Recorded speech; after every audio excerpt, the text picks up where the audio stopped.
Cat season is the time of year when cats give birth, flooding animal shelters and rescue groups across the nation with homeless litters. Resources already hard to come by are often stretched beyond their limits, as shelters and other rescue groups, who often take in thousands of adult animals every year, are inundated with homeless kittens. What you can do to help prevent this is coming up on Polk Place.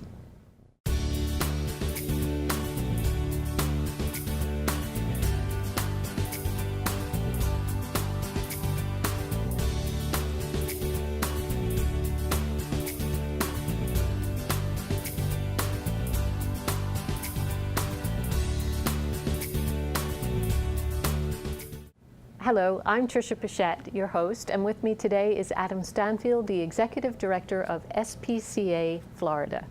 And with us, you brought us another little guest. This is Snapdragon. Snapdragon, yeah.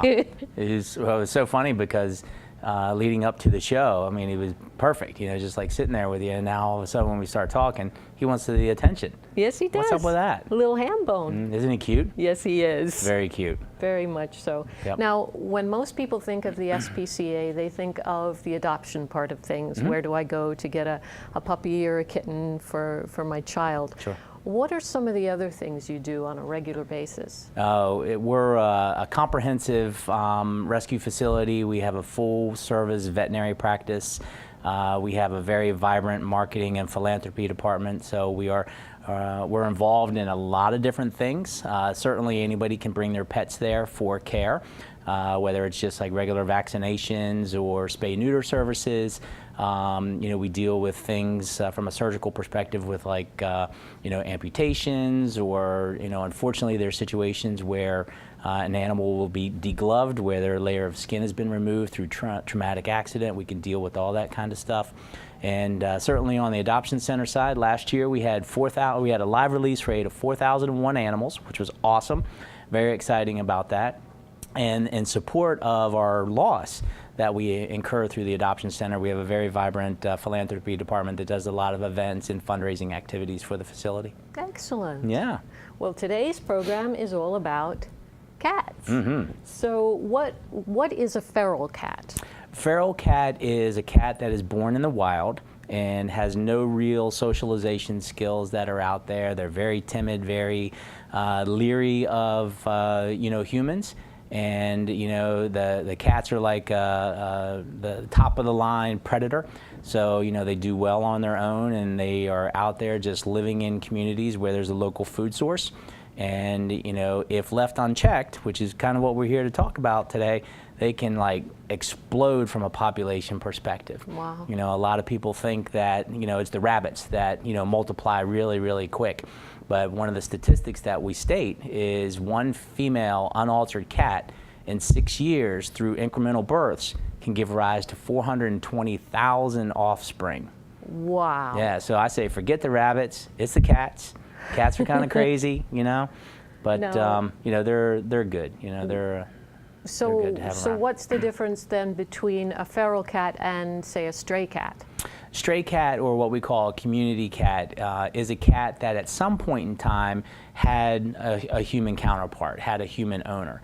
They are socialized, you know, at some particular point in time. Now, if they spend more time outside, away from, you know, human intervention or activity, they might be become more leery. But generally, they tend to be cats that people, unfortunately, have just relinquished into the wild. That comes back to part of the education side of things that we at the SPCA Florida want to make sure that the population out there understands that, you know, if this is your cat, if this is your animal, you have legal obligations to this pet. And relinquishing it, just turning it free, is not one of them. You know, there's some situations that can develop from that, so just be very, very careful. In doing that, if you feel that you have to surrender your pet, you know, that's what a facility like ours is there for. You can make an arrangement and come in, and we'd be more than happy to take the animal, make sure that it's spayed or neutered, and then try to find another home for it. Okay. Yeah. So if you had to guess, how many stray or feral cats would you say we have in Polk County? A lot. Yeah. Yeah. Yeah, I think the common statistic's about 300,000. Whoa. And that's probably underestimating it, would be my guess. Wow. We deal with about 2,000 stray and surrendered animals a year. As I mentioned earlier, we have a live release rate of about 4,000 animals. Polk County Animal Services, who we are intimately involved with, they deal with over 20,000 stray and surrendered animals on an annual basis. Wow. So collectively, between us and them alone, let alone the other facilities that are out there, we're talking 24 to 25, 27,000 animals. My and that's just goodness. in Polk County. Hillsboro's not any better. They have a large population as well. The overbreeding is really at the core of our mission in controlling the animal population. That's where spay-neuter services obviously play a big role in what we do. So, we believe that by controlling the out-of-control breeding, will help reduce the abuse and neglect that come from, animals that just have no home. Yeah. So. Now you have a program called Trap, Neuter, Vaccinate, and Return. We do. And what is the protocol for that? If I were to have a cat who came around my house and we became friends and I started feeding it and I wanted to do something responsible, what could I expect as part of the protocol of Trap, Neuter, Vaccinate, Return?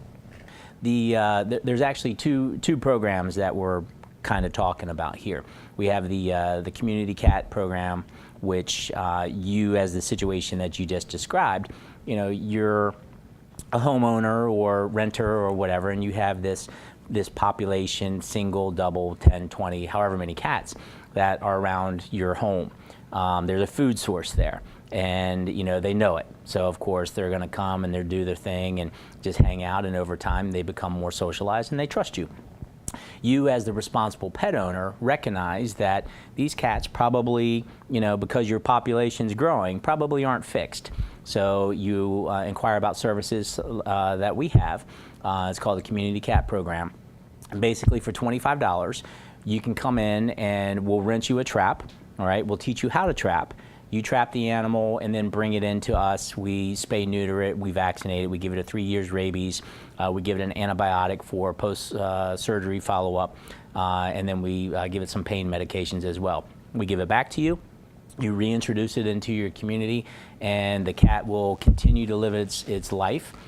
For 2 to 5 years is generally what we find with cats outside, and then the intent is that over time that colony will die off because they've lived their normal life. Yeah. So that's something that is available for anybody out there, you or anybody else that has a feral population that just recognizes that each year just keeps on growing and growing and growing, and that's where we can come into play.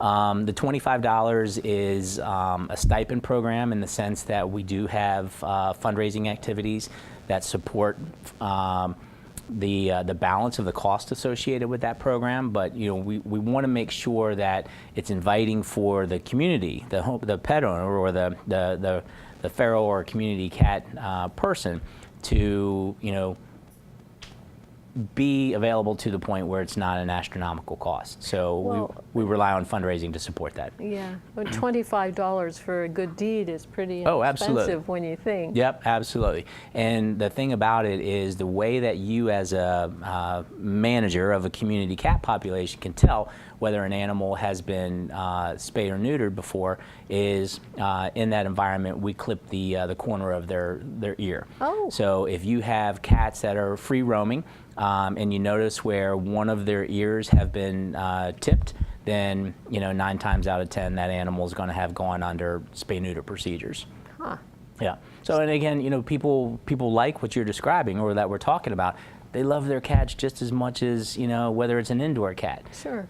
So there's an attachment and affiliation, and we provide the same level of care to those cats as we would do an owned pet. Because for us, quality of care, whether it's an owned population or not, that's what SPCA Florida is all about. Right. And then we also have a trapper on staff His name is Bruce Nance. We call him Super Bruce. And Super Bruce, yeah, it's funny, isn't it? He goes out, he works overnight, and he actually traps large colonies in mobile home parks, or, we were talking about an amusement park here earlier, or preceding the program. And those are the type of environments where he goes and operates. He lays out his traps. He mainly traps them. He brings them in. Our surgical staff does the same thing. Spay neuters them, vaccinates them, ear tip them, we tattoo them, and we reintroduce them back to the community to which they came. And people will say at times, it's like, well, why do you do that? Why do you give them back? And there's several different reasons for, but mainly that there's a food source there, and if you take that cat and those cats out of that community, then they're just going to backfill, because somebody's going to recognize that there's a food source there, and they're like, hey, I can live here, So, that's a known population there. They do provide some great benefit in terms of rodent control, like rats and snakes and stuff like that. We work with the mall up on North Lakeland. They have a feral population up there, but they want to keep them around because they control the rodents that Sure. often frequent a large mall environment like that. So, and again, from an amusement park perspective, there's all kinds of food around there. So, again, that's where a program like Bruce, or like a community cat program, come into play and do it pretty effectively. We're reintroducing the most healthiest animal back to the environment. We give them a 3 years rabies, so there's not a lot of concern about that. That's fantastic. Yeah, absolutely. Now, as a responsible cat owner with an indoor cat who is rarely outside, is there still benefit to me spaying or neutering my cat? Oh, absolutely. Because where there's a will, there's a way. So particularly, even if there's a remote opportunity for the cat to get outside, with how many times these animals go into cycle, you're best served by just being the responsible pet owner from the beginning and take care of it. Okay. Yep, absolutely. So that is cat season. Mm-hmm. Actually, cat season, when I first came here to SPCA Florida, everyone used to talk about, cat season being in the first quarter of the year, spring environment, whatever. Well, ever since then, what we've recognized is that cat season is really all year long. So there's really no reprieve for it, which is great, because what we're able to do is we're able to take those kittens that people find underneath their porch and say, hey, I've got a litter of kittens, they're concerned, what can I do with them? We say, bring them into us, we'll put them in foster care.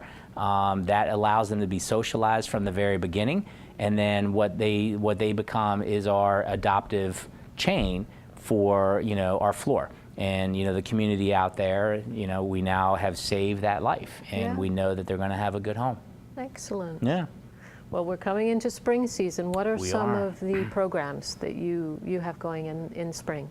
Well, we started this a couple years ago. We do a kitten shower. Because about half of our adoptions are cats, so that's about 2,000 cats a year, and we do maintain a lot of them. Our average length of stay for cats is about 30 days, so there's a cost associated with that from a feeding and care and things like that. So the kitten shower is designed for the community to rally and bring us litter and all kinds of enrichment opportunities. You have a blanket there on your lap. We'll never turn a blanket donation away. The cats are very inquisitive creatures, so little balls and things that they can play with while they're here with us always do really, really well. Of course, wet and dry food work as well. So it's just an opportunity for the community to support our cats.